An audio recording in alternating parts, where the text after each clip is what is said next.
medar deui ngahanca deui tur ngahibur deui wargi Dahlia dina radiona sewang-sewangan ku bidangan dongeng Sunda ti Dahlia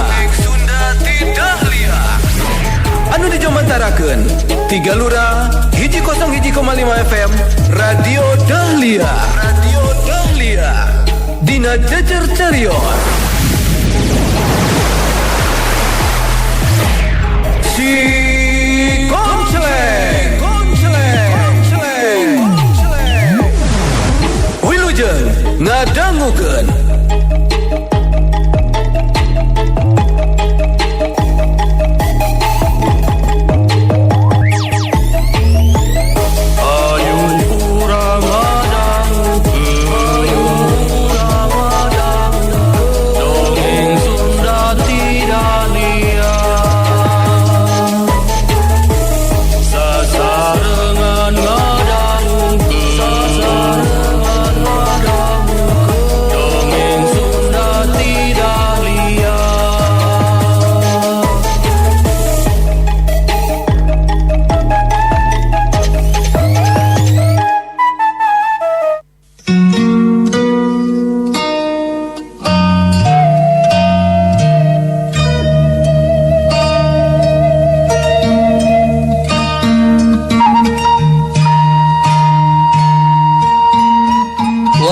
Dahlia nalika Mang Odek kamari bade ditelasan ku Barjaya kabujeng sumping si Omot Awel sareng si Bogel. Punten dibersihin wae.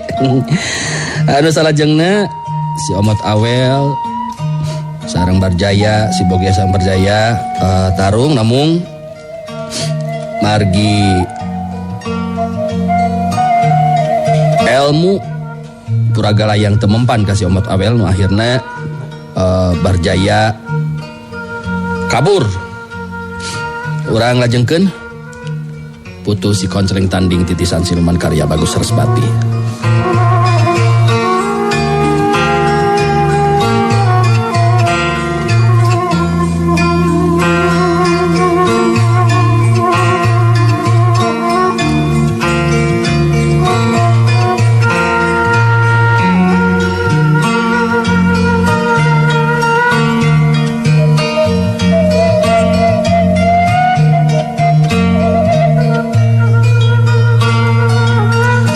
Wargi Dahlia sanggeusna Barjaya kabur, Mang Odek jeung si Bogel silih teuteup. Meh dina waktu anu bareng duanana terus datang nyamperkeun ka si Omot Awel alias si Konceleng. Mang Odek anu pangheulana nyarita. Duh, teu kinten nganuhunkeunana ieu teh kana pitulung ti salira. Upami sekabut naon teu kabujeng aya salira anu sumping mamuhun. Aduh, Mang detos ngabebengkang we janten bugang panginten dia patempatan.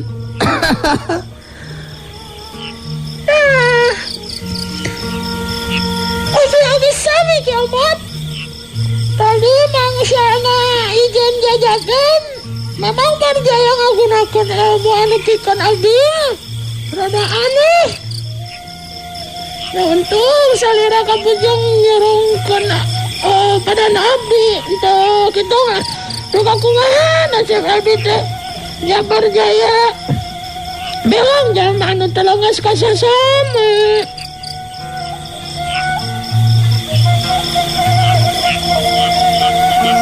Si Omot Awel alias si Konceleng ngabikeun paneteupna bari terus nyarita deui.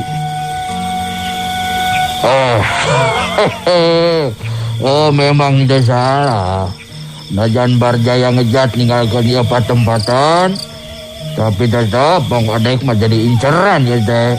Sabab dianggapna geus nyaho kana rahasiana Barjaya. Anu ngatak bisa dipasdikeun. Mang mah terus dikakalakeun ku Barjaya. Janten ya teh kumaha atuh ya Mang kedahna.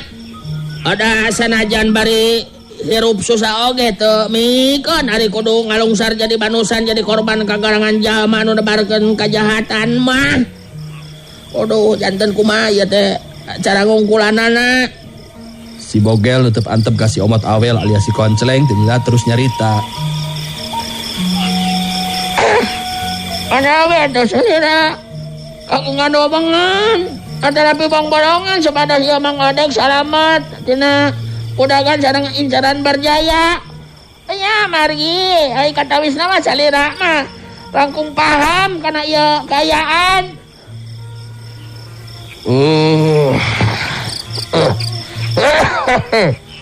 Ya keur nyinggahan tindakan Barjaya anu moal waleh ngakalakeun ka Mang Odek ya teh deui carana. Kajabat jeung Mang Odek kudu milu jeung kuring. Jadi ulah rek balik deui ka paguran Macan Bodas. Lamun mun diarah ku Barjaya. Jadi amanah mah wayahna teu berenang gitu. Mang Odek teu milu jeung kuring. Kitu aya cek wawongan diri kuring mah. Tapi wayahna Mang. Sebab padumukan kuring mah jauh ti lembur anggang ti babakan. Si Bogel netep antep ka Mang Odek. Bari terus nyarita deui. Gitu geuningan Mang. Ya telah aku Mang eta mah karasa gitu atau nepi henteu ngiring sareng kiamot atau nepi kumaha dapat langkung di langkung Mang. Nanging ai sanggap abdi mah Mang mending ngiring sareng kiamot ngara salamat. Ya upami amun kadah kitu mangiringan be ari Emang mah. Namung iya Mon donongan Emang mon dan hambali sareng Nyimas Injani tos pati bakal leungiton panginten ku Emang diomot. Kedaan hambali sareng Injani mah Mang teu kudu teu kedah salempang. Engke ku kuring bakal diwartoskeun. Kedaan kayan Mang anu ngiring sareng kuring. Janten teu kedah bingung ku masalah eta mah Mang. Anya nuhun be atuh pami kitu mah Omot. Mun da tos kabayang ku Mang oge pami wangsul ka paguron Macan Bodas tos pasti jalma saperti Barjaya mah bakal terus ngarah-ngarah ka Mang. Ngan eta ku teu sangkan sebet kalah kajadi bilu ka pihakna si Garang Larang ta si ontohot Barjaya teh.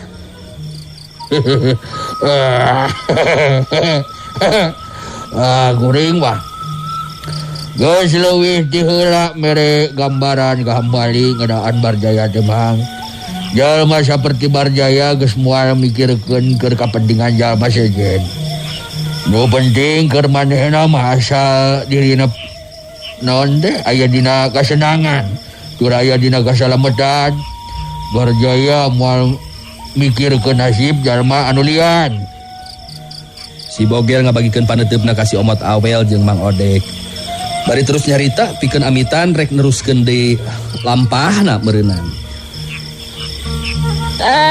Jadi gitu be sama Mang Odek kiamat abdi henteu bisa lila ya di dia kan orang pada iatna waspada sabab kekuatan di pihak anu jahat telah bagi nambahan. Ya mudah-mudahan be dina hiji waktu orang bisa patepung deui. Ngan sajorelan Yirim si Bogel harita geus leungit tina teutepan ninggalkeun eta patempatan.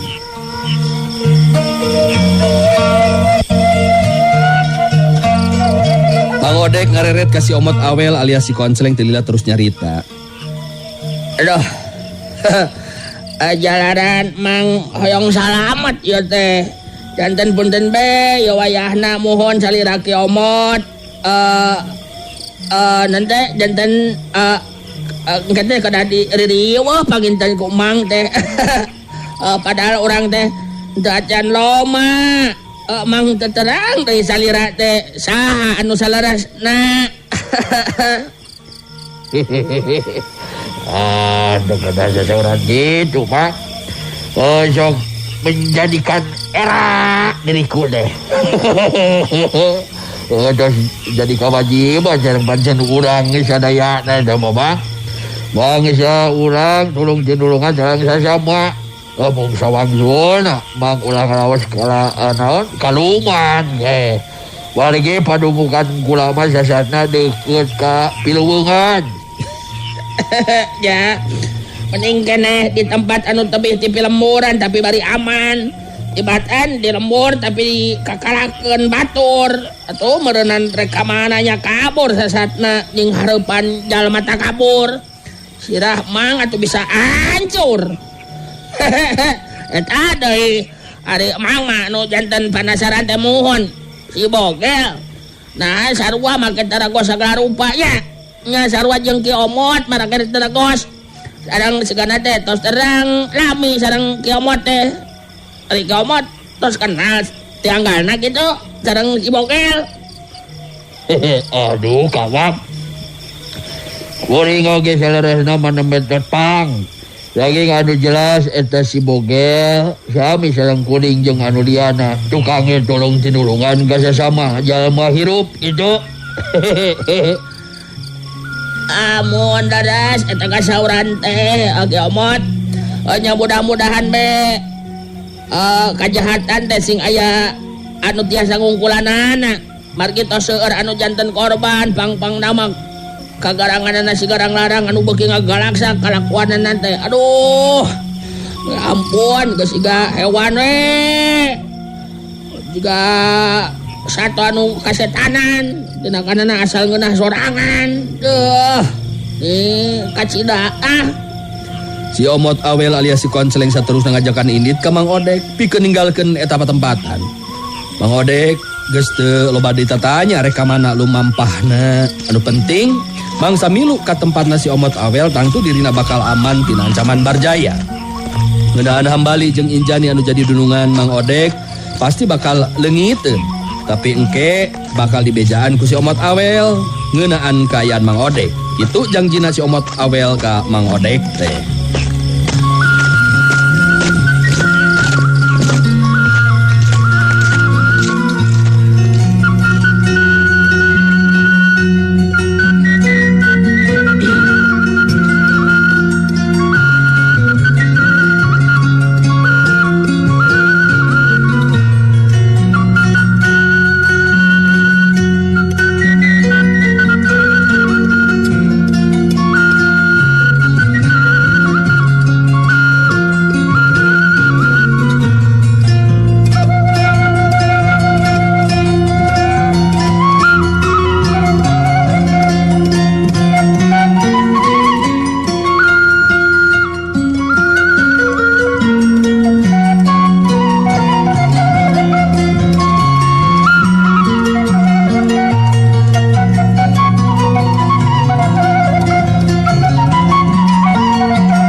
Dahlia urang caturkeun di alas waringin, si Dugul Waru jeung si Garang Larang ngajelaskeun ka Nyai Wulung ngeunaan Barjaya anu biluk tunduk ka pihak si Garang Larang. Malah Barjaya moal wanian ingkar janji sabab sieun dialapati.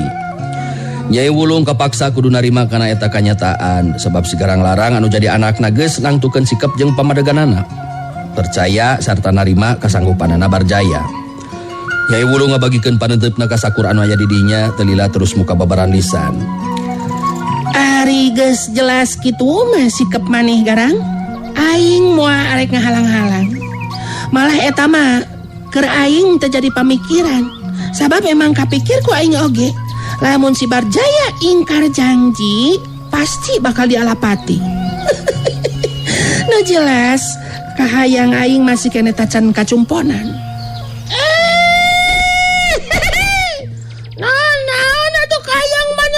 Kacumponan teh mah aing bodoh ai. Cikan sok ngomongkeun ku maneh naon teh kahayang maneh teh. Si Dugul Waru milu mairan caritaan.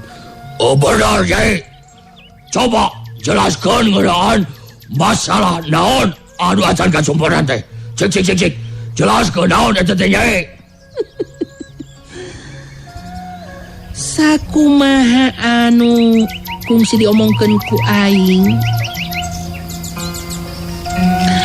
Ayeuna si Janaka geus kurang bedas tenagana. Jadi aing tetep butuh jajaka keur batur sare. Sakumaha anu ti heula dipenta ku diri aing teh ya. Ingat keneh, mana oge meureun warunya? Ya, benar-benar ingat. Jadi, anu masih kena jadi kepenasaran teh. Ya, tenang. Gampang anu kitu mah Jai. Dicumponan kayak tagayang teh. Ya. Si Garang larang nyerengeh seuri bari terus nyarita deui. Anu kitu patut mah ku si Waru jeung Janaka oge bisa nguruskeun anak euy. Enteng teuing ka aing mah lamun kudu nguruskeun anu kitu patut mah. Cetek. Coba kumaha ceuk maneh Janaka? Ya, ari akang mah memang rumasa. Jadi kali kumaha Kang Waru we. Akang bakal ngilu ngabantu I Garang. Nyai Wulung netep seukeut ka Sirgul Waru bari terus tumanya.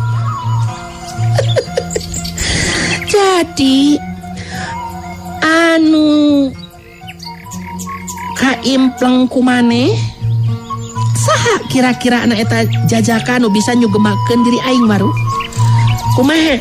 Geus boga implengan? Coba omongkeun ka aing. Ya, ari sabenerna mah aya itu anu diimpleng mah. Nyata hambali tah pupu paguron macan bodas. Kau hilang jajaka anu gagah tur hade rupa. Geus bisa dipastikan tah bakal bisa nyugemakeun ka Nyai. Gitu tah ku taksiran akang mah ye. Gitu ye.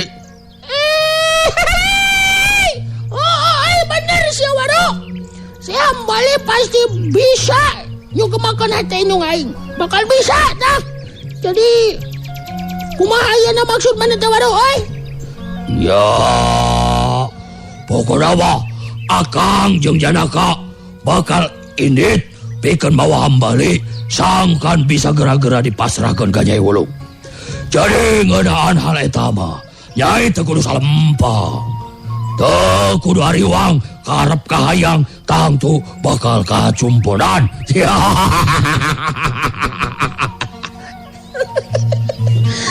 Syukur lamun kitu mah Waru. Aing mercayakeun eta urusan ka maneh jeung si Janaka. Ulah nepikeun kagagas ya. Kitu oge lamun maraneh duaan hayang nyugemakeun hati aing.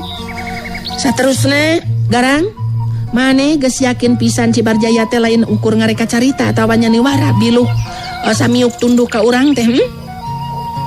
Estu saudrat teh eta teh. Maneh teh kudu make ngomong kitu. Sabab aing geus ngomong ka si Barjaya. Lamun wani-wani ingkar janji, maka ku aing geus moal dibere deui ampun. Di pikiran ku aing jeung si Waru memang gawa salahna lamun si Barjaya dimangpaatkeun. Malah manehna geus neuneuun jasa ku geus bisa ngojoran silalana. Si Dugul Waru netep antep ka Nyai Wulung bari terus milu mairan caritaan deui. Ya, si Barjaya moal wanian ulin cai jeung urang Nyai. Sabab kemampuan ilmu dah anu jadi andalan manehna eueuh anu mempan dipake ngalawan Nyi Garang. Jadi ayeuna mah anu bakal ngaruksak paguron gabungan teh si Barjaya sorangan anu ayeuna kabeneran manehna teh anu jadi pupuhuna. Nyai Wulung unggut-unggutan ngarti karena maksud caritaan si Dugul Waru jeung si Garang larang anu jadi anakna. Ngeunaan Barjaya anu jadi milu gabung ka pihakna teh. Lamun geus jelas kieu mah ka aingna oge tenang geuleuh. Aing geus moal arek nanyakeun deui masalah eta. Sabab sakuduna jadi urusan jeung pamikiran maraneh sakabeh. Kakuatan urang memang beuki nambahan. Anu madak maneh teu kudu salempang bangsa nying harapan kekuatan anu bakal jadi panghalang keur tujuan urang. Bener teh Waru sia? Ya. Benar ye. Pokoknya mah kekuatan orang bagi namahan. Malah engke nama sakabe jago anu aya di dunia kajawaraan. Sarta sakabe jalma sadunya bakal tunduk taluk ka pihak orang. Kitu di antara obrolan anu lumangsung di alas waringin.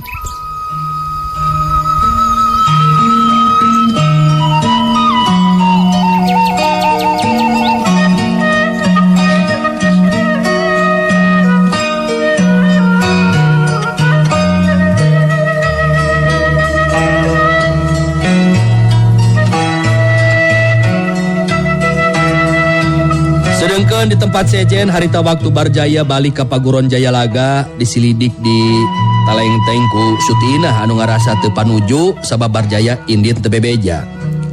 Sutina anu boga pamikiran Barjaya teh pisa lakieunana ngarasa boga hak pikeun tumanya ngeunaan kumaha miangna atau kamana miangna Barjaya anu teu ngomong heula naon-naon ka Sutina. Sutina netep seukeut ka Barjaya teu lila terus muka babaran lisan. Upami leres Kang Barjaya ngajinan ka diri abdi langkung sae balaka terus terang Kang. Nah tos angkat di mana Kang Barjaya teh kaget sareng aneh abdi mah beteu ngajelaskeun ka abdi bade ngabojan ka mana. Upami kitu mah Kang Barjaya henteu ngajinan ka diri abdi. Sutina Akang teh ya kakarak balik jeung capek ieu teh. Reka mana bae akang init eta urusan pribadi akang. Sutina teu kudu pipilueun kana urusan pribadi akang. Jadi teu kudu nalengteng nyilidik saperti kitu sagala rupa. Atuh hari kitu mah kaayaan abdi di dieu teh teu gaduh hak naon-naon Kang. Padahal janji Kang Barjaya abdi teh sasatna bakal dijadikeun pamajikan. Tapi kunaon bejanten kieu sikap sareng tindakan Kang Barjaya teh. Sutina, aing paling teu suka lamun geus aya awewe anu langsung kumawani saperti kieu. Maneh kudu ngarti aing ngapanan geus ngomong ka maneh Sutina. Naon wae anu dilakukan ku aing maneh teu boga hak pipilueun kana urusan pribadi aing. Lamun teu eureun tah ngomong teh leungeun aing ye nu bakal ngajawabna. Kumaha kaharti kana maksud aing Kangaranan Barjaya geus ngambek bari ngancam saperti kitu maksudina teu wanieun terus papanjangan. Kangaranan Barjaya geus ngambek tangtu bakal tega nandasa ka dirina. Adu matak Sutina terus be indit ngaleos. Sedengkeun Barjaya ngagerendeng ngomong sorangan mikiran kajadian anu geus dialaman ku dirina. Saha atuan geus nguburkeun si lalana teh nya? Aneh. Nepikeun ka ayeuna teu kapikir. Nah saha anu geus nguburkeunana? Jeung saha sabenerna mangkluk anu ngaran si Bogel anu mampu nandingan kamampuan aing. Ditambah deui si Omot anu jelas manehna teu mempan ku ilmu puragalaya. Ditambah deui si Odek nu nganyahoankeun kana rahasia aing nu sasatna jadi balada sigara nglarang. Heuh geus aya deui bae hahalan teh. Tetela ilmu aing masih kena tacan bisa dijadikan andalan ya pikeun mampu ngungkulan sakabeh anu aya di dunia kajawaraan. Aing jadi penasaran. Saha eta mangkluk anu ngaran si Omot awe jeung si Bogel. Duanana bet make tregos sagala rupa deui. Barjaya masih kena ngahuleng ngaragameneng mikiran saha anu geus nguburkeun Mbah Lalana jeung saha sabenerna si Omot Awel jeung si Bogel anu tetela tahapan ajen pangartina mampu nandingan ilmu anu kacangking ku dirina. Kenyataan anu memang di luar dugaan.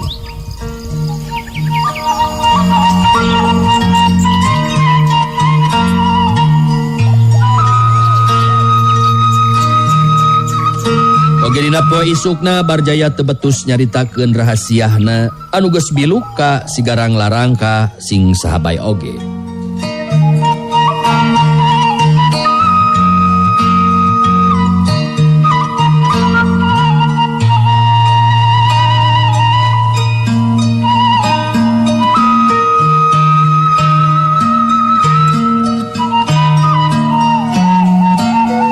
Wargi Dahlia bareng jeung lumakuna waktu mangsawan Cipeting Sumanding hari tadi paguron macan bodas. Hambali jeung Injani kawilang ngarasa leungiteun sabab Mang Odek masih keneh tacan aya datang. Injani neuteup antep ka Hambali nu jadi lanceukna bari terus tumanya ngeunaan Mang Odek. Dupi wawartosna ka Kang Hambali. Waktu sarita Mang Odek teh amiang. Nah, bade sabaraha dinten sore teh Kang. Henteu acan aya wae sumping gini nya. Nah, aya naon atuh nya? Nu matak Akang oge keur mikiran ieu teh. Da ari bebejana mah ka Akang teh jelas moal ilah. Malah moal monok ngomong nama. Jadi acan kaharti ku Akang oge kunaon acan mol datang ieu teh Mang Odek teh. Ari, abdi mah salempang. Sok ingis aya naon-naon Kang. Mohon apanan Kang Hambali oge uning. Teu kirang-kirang ku aya nama jalma anu ngalakukeun tindakan kejahatan ka jalmi anu teu gaduh dosa. Ari ceuk ijiran Akang mah moal nepikeun ka kitu Injani. Sabab Mang Odek lain jalma anu neuleuman kasantikaan dina harti ngarti kana jurus atawa ilmu silat. Nanging apanana ari jalma jahat mah teu masalah keun jago silat atapi jalmi biasa na Kang. Ari ceuk Akang mah teu kudu wakas salempang lah ku anu tacan karuhan. Anu penting tenangkeun heula hate jeung pikiran Injani sing yakin Mang Odek bakal salamet. Nuhun be atuh upami Kang Hambali kagungan keyakinan seperti kitu mah. Ya tenang atuh hate jeung pikiran abdi teh upami tos kitu mah teu salempang teuing Kang. Dah lantaran geus penting ayeuna mah. Ya Injani mending keneh oge sare sing tibrak. Ulah aya pikiran naon-naon. Entong salempang ku kaayaan Mang Odek. Injani ngagugu kana omongan anu jadi lanceukna, harita terus ninggalkeun Hambali rek ngadon sare da puguh memang geus tunduh.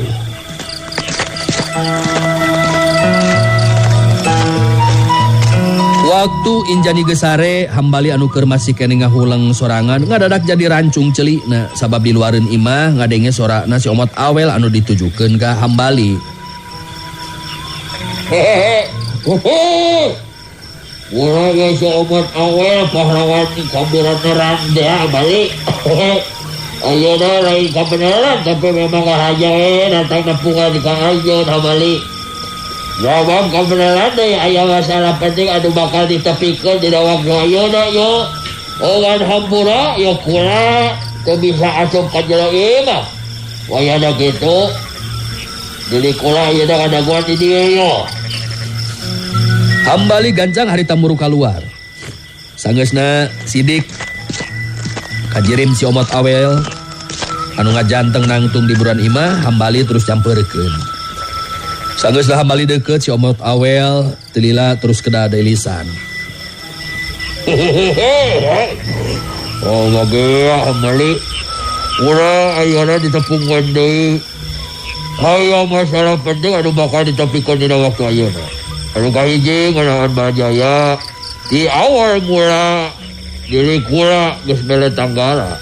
Ya jalma seperti Barjaya teu bisa dipercaya. Balah kawilang jalma nu bakal ngabdikeun dilina kana kajahatan. Nah kunaon kitu? Salira bet sasauran kitu. Mangga jelaskeun ka Sim Kuring margi ngeunaan Barjaya jelas sanes masalah anu tiasa dianggap enteng.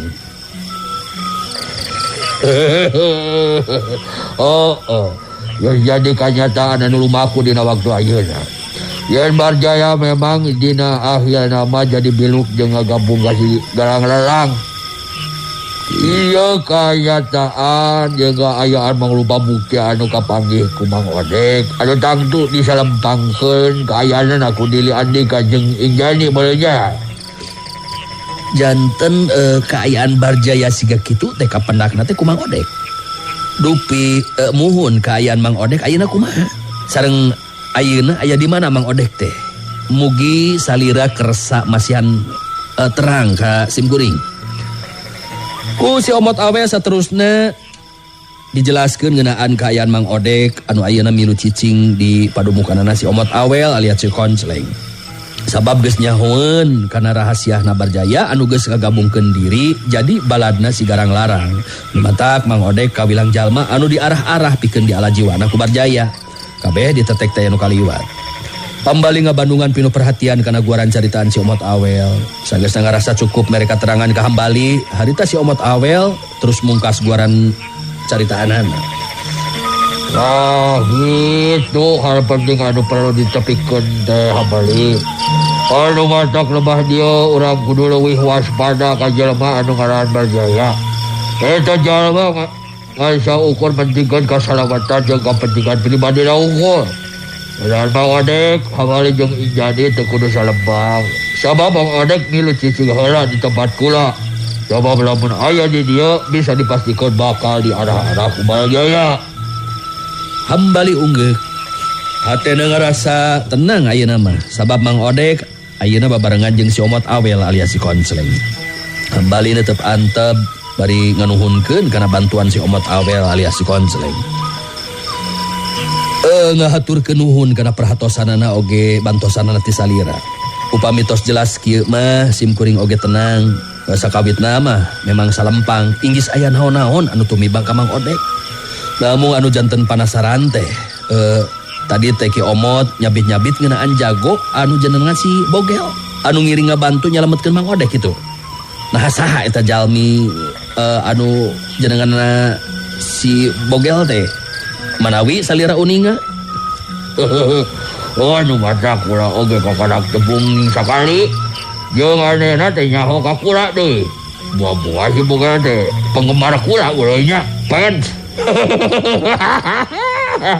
Oh kan anu jelas si Bogel teh kawilang jalma aya pinangih anu geus milu jalametkeun Mang Odek.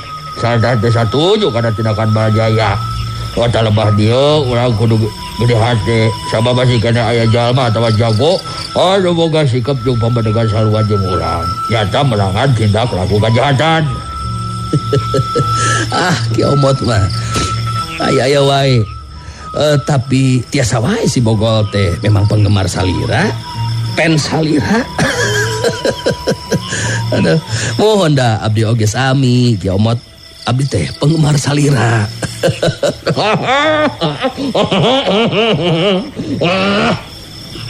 Kula bangan sakadar jelema biasa mali. Anu ngalakukeun kewajiban tulung-tulungan ke sasama. Daun anu disaurkeun ku saliran telepat. Leresan dia urang memang kedah ageng pangharapan. Ya mudah-mudahan henteu saukur si Bogel wungkul ka payuna mah. Namun masih kene aya anu sanesna anu baris sapamadegan sareng urang.